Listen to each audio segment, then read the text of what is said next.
But Mark, let's move on into our final topic. And what we're doing here is we're kind of talking about coaches who are already 0-2. Which coaches should be in trouble after the 0-2 start? And let's start with the elephant in the room, the guy that we were basically talking about in the last segment, in John Fox. Does he get fired this year? Do the Bears do well enough to where John Fox keeps his job? Well, I don't think that the Bears are going to do very well this year. I think at most they can win 4 games. And that's assuming that some changes happen and that some Jordan Howard decides to show up. But yeah, I can't really imagine John Fox doing that well. And I did say earlier, this was in the off season or the preseason, that I thought that he might be able to get the pass. And they'll say the quarterback is young, he didn't get a chance to really play. But if Trubisky never plays, we'll see what happens. Yeah, if Trubisky doesn't play, then I think there's a chance that you can make the argument of let's see what Fox can do with him. But I think it's just so hard to say that because he has control of this roster, and he can start the rookie if he wants to start the rookie, and he's not doing it. I can't imagine that Dow Loggins, the offensive coordinator, that he has a job with the Chicago Bears next year. He's for sure gone. Yeah, I think he's 100% gone. You can make a case that maybe John Fox will last, basically based on his pedigree.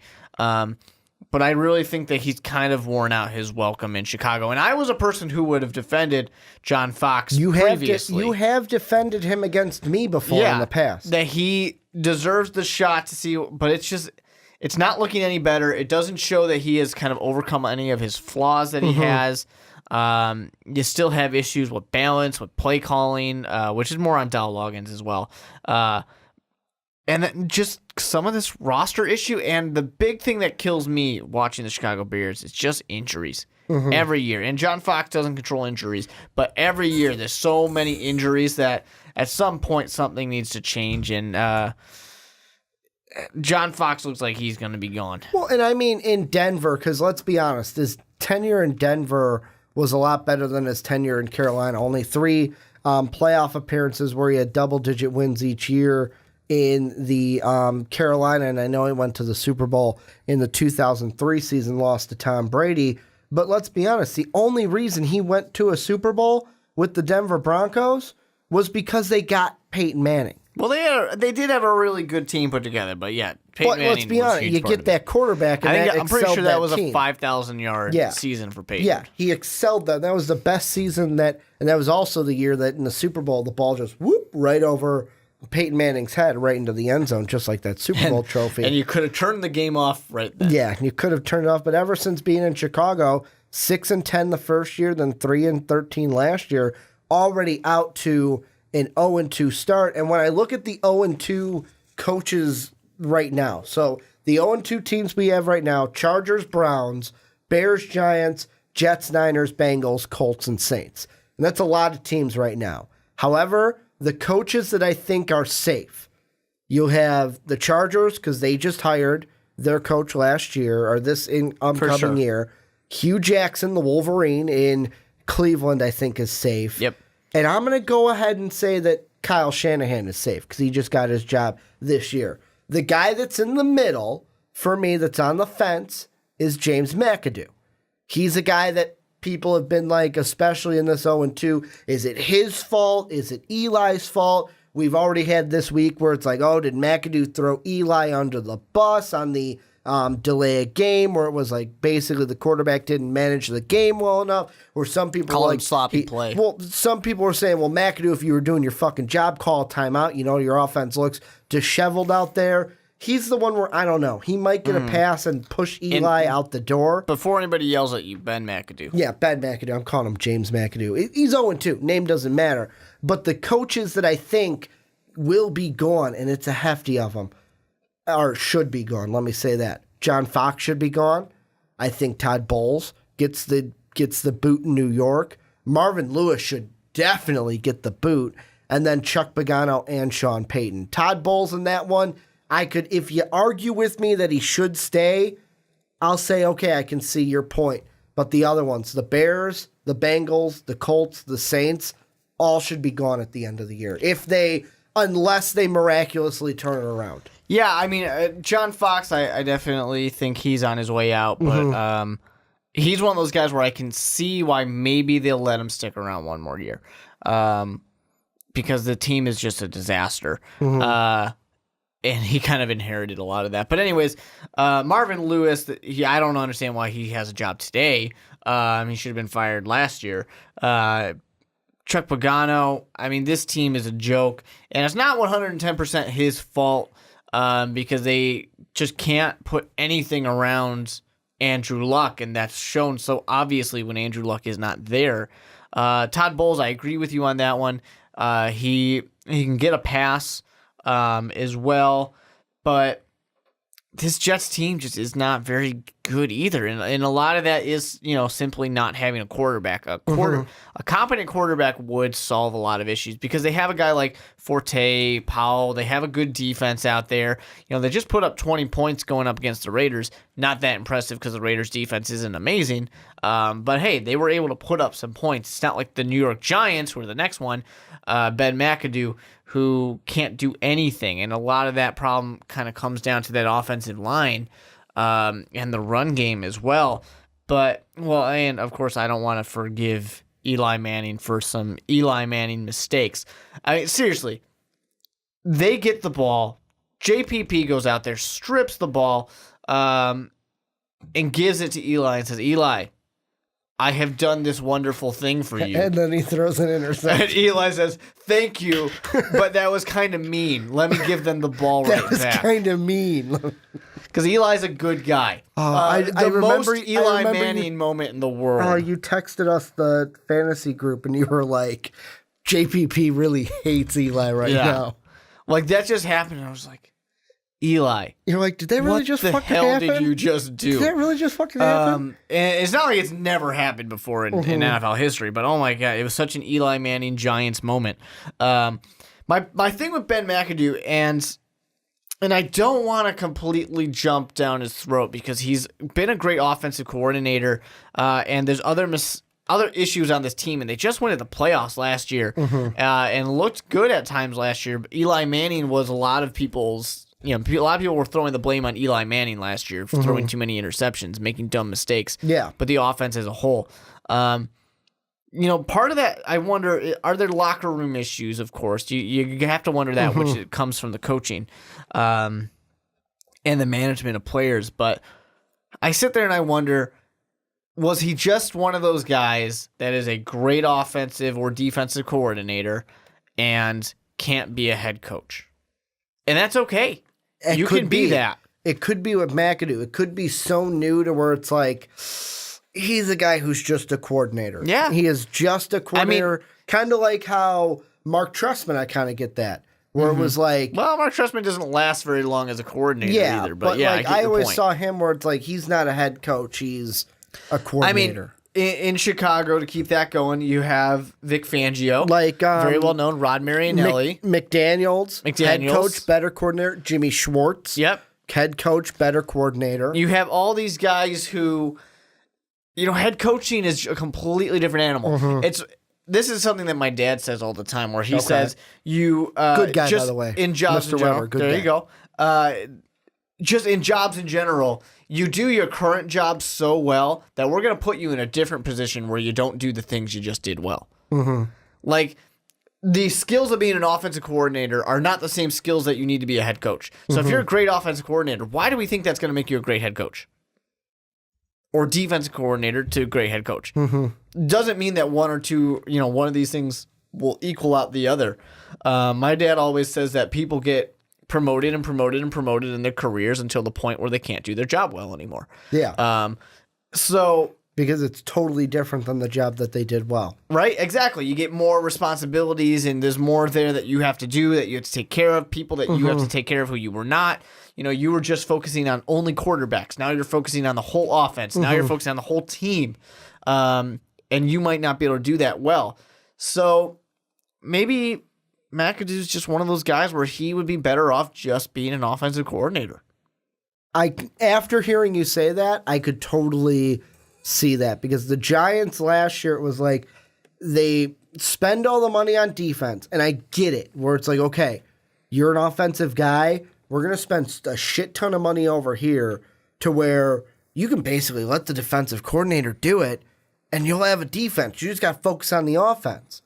And then this year, they get offensive pieces, and you think, oh, they're going to do this and that. And the offense but you don't have an offensive line. The offense definitely took that step back from what we expected them to be after his offensive coordinator career. I completely hate the question, and I hate it even though I put it in as a possible topic for us this week of, like, is Eli Manning on the decline?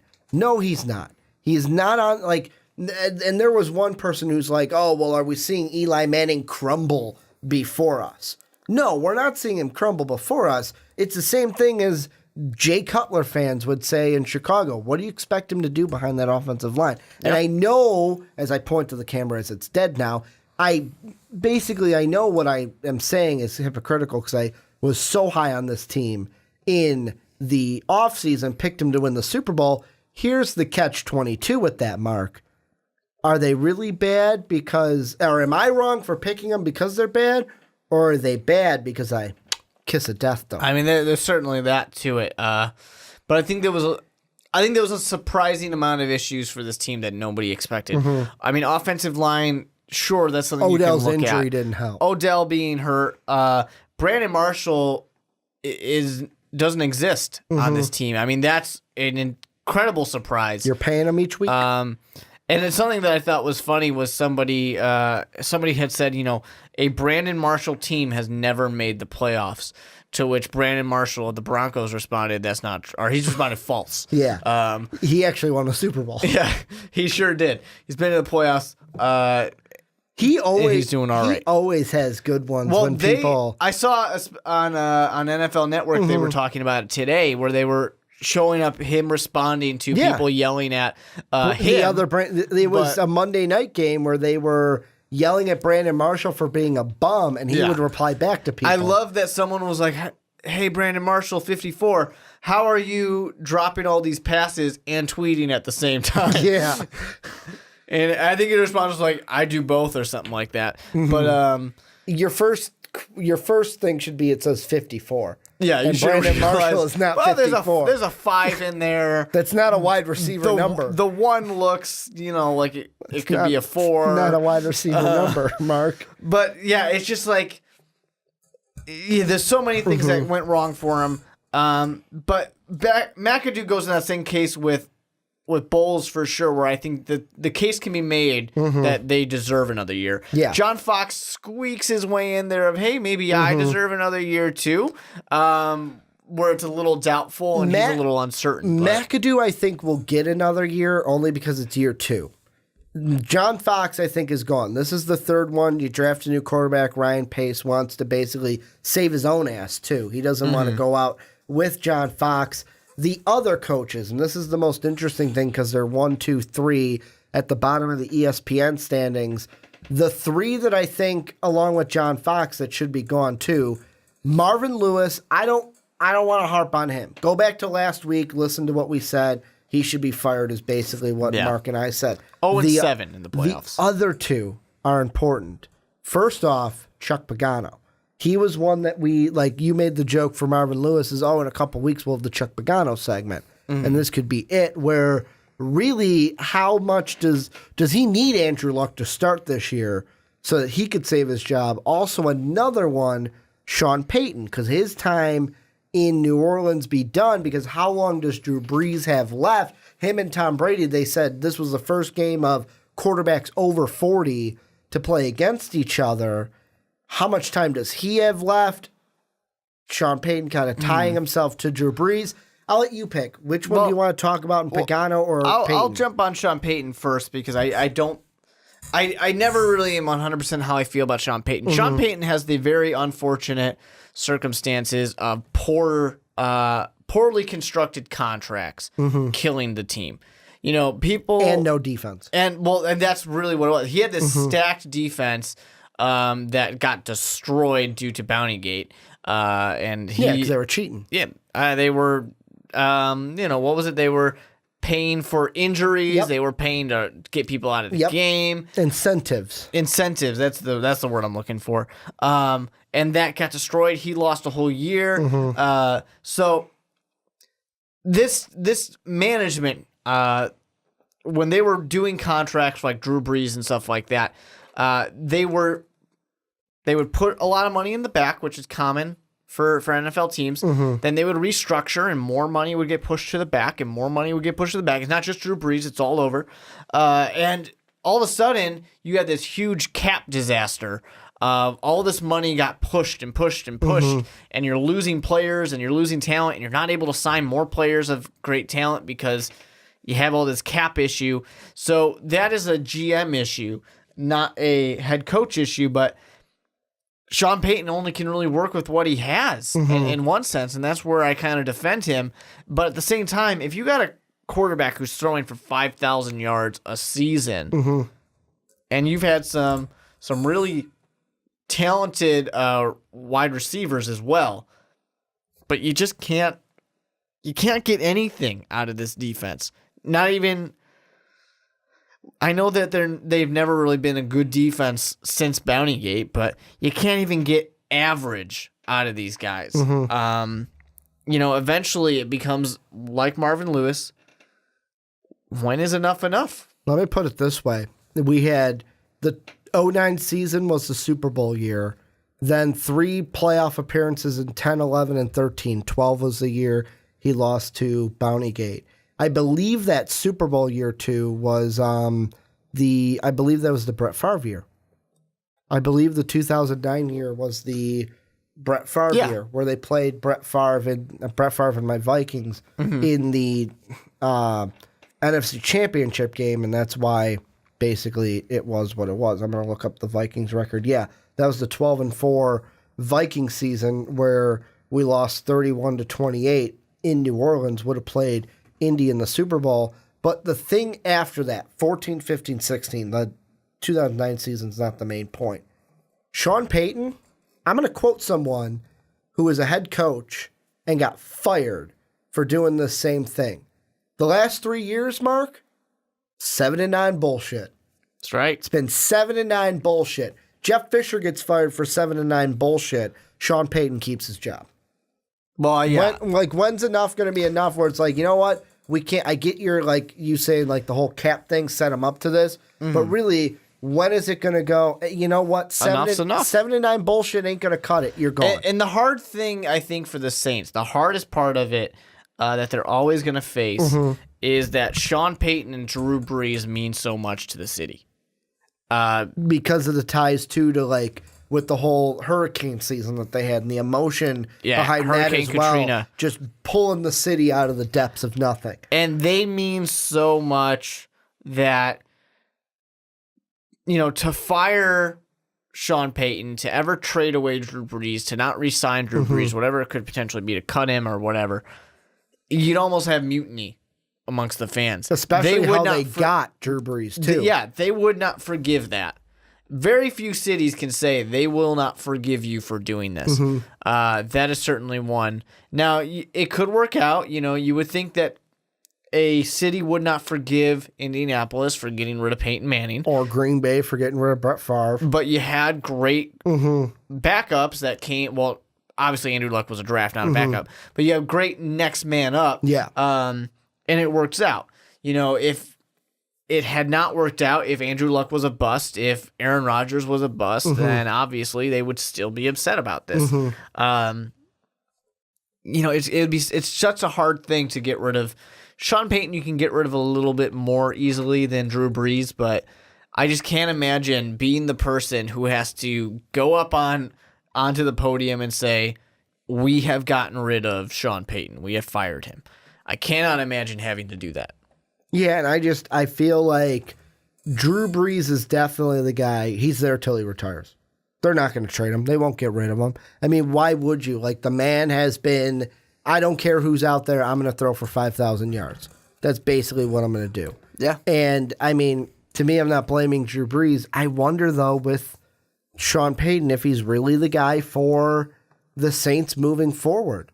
I really wonder. Or if it's management. Same thing with, like, why would you, this could be an AP problem, but why would you sign AP if he doesn't fit your offensive system? Like, it doesn't get me. Well, that to me, that sounds... That's a GM problem. That sounds like a problem with the GM wants this player, and the coach is saying, I don't want him. Well, how am I gonna use him?